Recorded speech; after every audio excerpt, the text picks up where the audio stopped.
kweli. Karibu mfuatiliaji wetu kwa habari za kimataifa, ambako waziri mkuu wa Israeli Benjamin Netanyahu amesema kuwa Israeli itakamilisha malengo yote ya vita ya Gaza, akisisitiza kuwa taifa lake halitasimama mpaka lengo la mwisho litimie. Akizungumza kwenye hafla ya kuwaenzi wanajeshi waliouawa vitani, Netanyahu alitoa onyo kali kwa maadui wa Israeli na kusema kuwa maadui wetu wamejifunza kuwa yeyote atakayetushambulia atalipa gharama kubwa.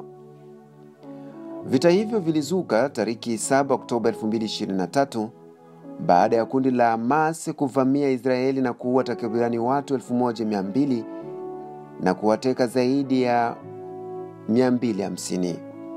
Mashambulizi ya kujibu kutoka Israel, kwa mujibu wa Hamas, yamesababisha vifo vya zaidi ya Wapalestina 68,000, wengi wao wakiwa raia. Mpaka sasa hakuna suluhisho ya amani ya kudumu iliyoafikiwa, huku jumuiya ya kimataifa ikiendelea kushinikiza usitishwaji wa mapigano na misaada ya kibinadamu kuingia Gaza. Endelea kufuata ukurasa wetu kwa taarifa zaidi. Hii ni MWK TV. Kweli.